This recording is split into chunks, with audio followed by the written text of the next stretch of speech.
What happened? The Cosby Show was a groundbreaking series that defined a generation, but its sudden disappearance from the airwaves left many puzzled. What led to the iconic show's abrupt end? From Bill Cosby's personal scandals to broader societal shifts, here's a look at the real reasons behind the Cosby Show's fall from TV screens. Bill Cosby's reign as America's dad once seemed untouchable, but it came crashing down amidst decades of allegations that forever altered his legacy. For years, he was a symbol of family values, comedy brilliance, and cultural progress. But that image disintegrated when accusations of misconduct finally broke into the mainstream. The fall was as shocking as it was messy, because this wasn't just about one man's reputation collapsing. It was about the erasure of one of television's most groundbreaking shows, a sitcom that had reshaped American culture and opened doors for representation on screen. The Cosby Show wasn't canceled because of poor ratings, creative burnout, or waning audience interest. It was erased because the man who created it, wrote it, and starred as its heart became a walking scandal. How did Bill Cosby, once celebrated as the ideal father figure, turn into one of the most controversial figures in pop culture history? The truth, as with most stories of power and fame, begins with a perfectly looking lie. When The Cosby Show first aired in 1984, it was unlike anything else on television. The show introduced audiences to the Huxtables, an upper-middle-class African-American family living in New York. Cliff Huxtable, played by Cosby himself, was a doctor. Claire, his wife, was a lawyer, and their 5 children filled the home with humor, conflicts, and relatable challenges. For millions of viewers, this family wasn't just entertaining, they were aspirational. The Cosby Show flipped the script on how black families were portrayed on television. Prior to its debut, most depictions leaned on stereotypes, poverty, or hardship. The Huxtables were different.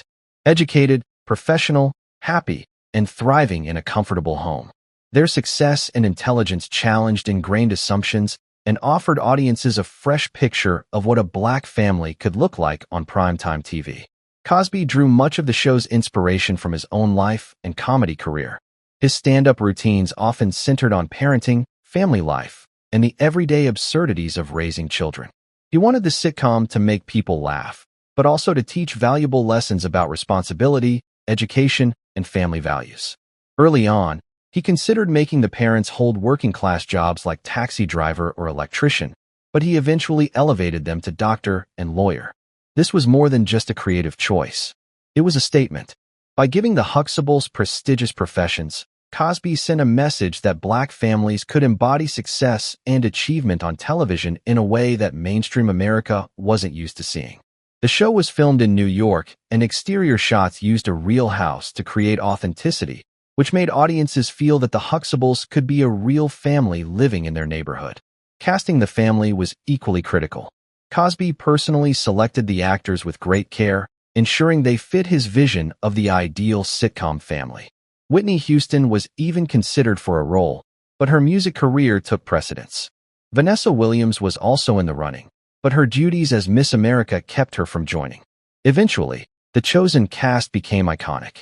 Sabrina Lubaugh as Sandra, the eldest, Lisa Bonet as the rebellious Denise, Malcolm Jamal Warner as Theo, the only son, Tempest Bledsoe as Vanessa, and Kesha Knight Pulliam as Rudy, the adorable youngest daughter. Their chemistry and dynamic made the Huxtables feel real, warm, and funny. The Cosby Show was an instant success. Within its first season, it skyrocketed in popularity and soon became the #1 show on television.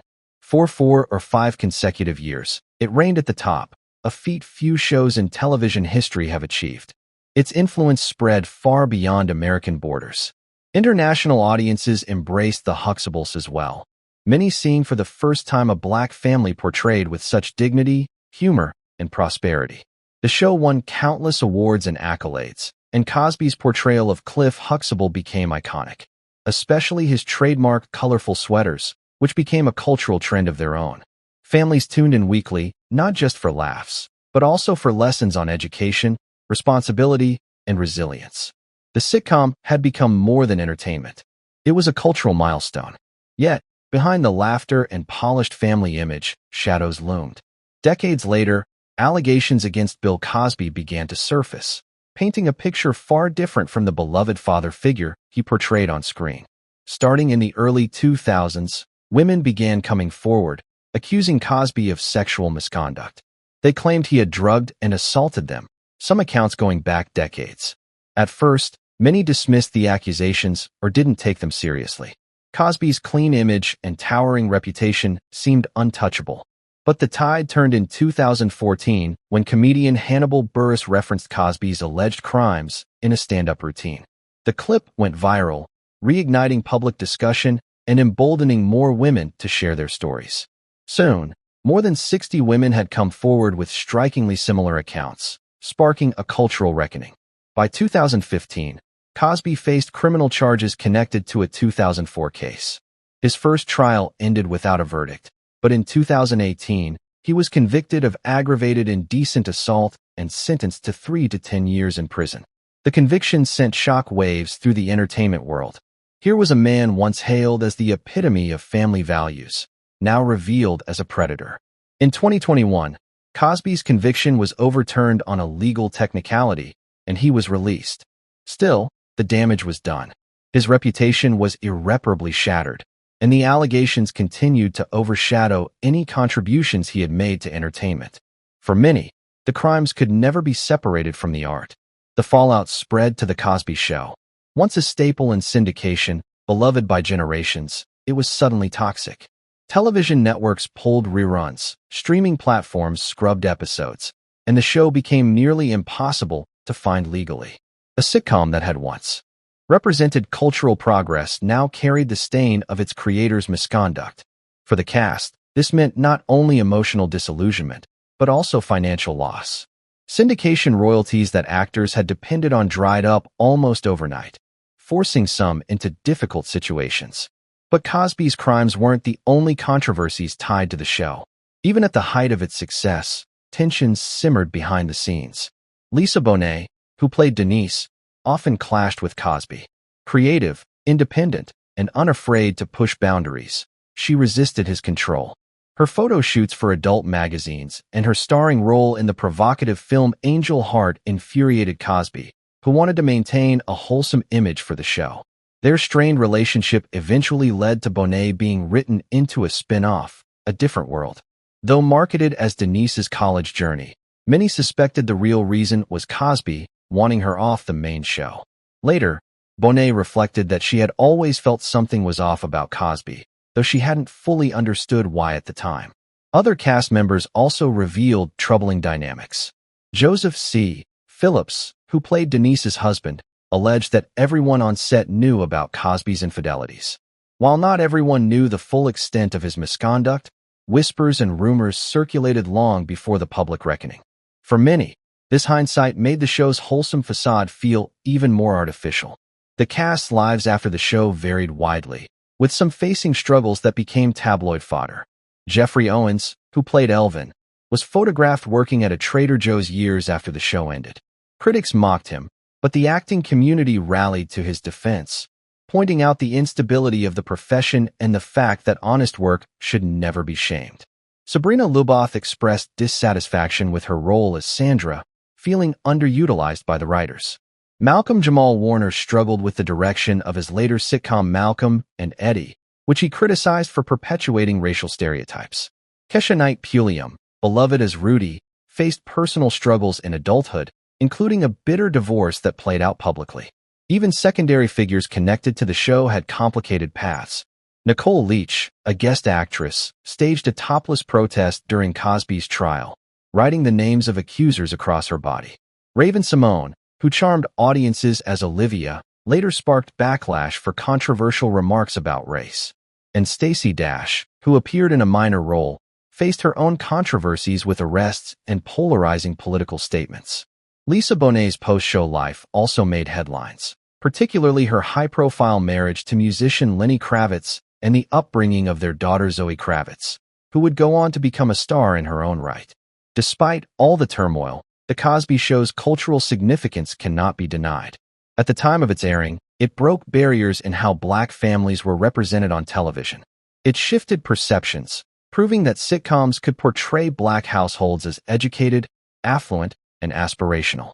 Its influence paved the way for later shows like The Fresh Prince of Bel-Air and Blackish, which built on the legacy of representation. The show also addressed real issues like education, parenting, and adolescent struggles, packaging them in humor that resonated with audiences across racial and cultural lines. And yet, its legacy remains complicated.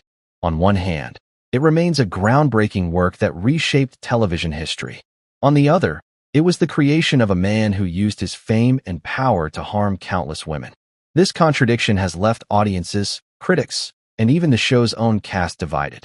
Some still view the series as an important cultural artifact that should not be erased, while others find it impossible to separate the art from the artist.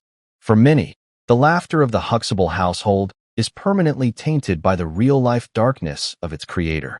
The story of The Cosby Show ultimately reflects larger truths about fame, power, and accountability.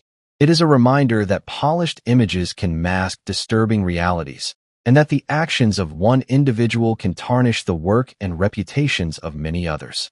The actors, writers, and crew members poured their talents into creating something meaningful. Yet, their legacies are now entangled with Cosby's crimes. The disappearance of the show from television and streaming catalogs is emblematic of how far his fall reverberated. Today, few people watch The Cosby Show. Unlike other classics that live on in syndication and streaming libraries, it has almost vanished. What was once a source of joy and family bonding has become a case study in the dangers of unchecked power and misplaced hero worship. The sitcom's collapse teaches us to be careful about placing celebrities on pedestals, to remain critical of those in power, and above all, to believe survivors even when their accusations challenge beloved figures. In the end, The Cosby Show's legacy is forever split. It was a cultural triumph that expanded representation and shaped television, but it was also born from and overshadowed by the abuses of its creator. The contradiction ensures its place as one of the most complex, uncomfortable, and cautionary tales in television history. What once brought laughter and inspiration now lingers as a reminder of how appearances can deceive, how power can corrupt, and how the truth eventually comes to light. The contradictions surrounding The Cosby Show have sparked one of the most difficult debates in modern pop culture. Can art be separated from the artist? For millions, the sitcom had once been a source of joy, inspiration, and even empowerment. Families across America would gather on Thursday nights to laugh with the Huxtables, and the show became a cultural touchstone that connected people across racial and generational divides. Educators praised it for promoting values of discipline, respect, and the importance of education. Parents pointed to Cliff and Claire as role models for family life, and children looked up to Theo, Denise, or Rudy as reflections of their own struggles and growth. To some, erasing the show from syndication feels like losing a piece of history. But for others, the painful reality of Cosby's crimes makes watching it unbearable, turning every laugh track into a chilling reminder of the man behind it all. This tension has only deepened over time. In classrooms and academic discussions about television history, The Cosby Show still occupies an important place. Media scholars argue that it changed the trajectory of Black representation.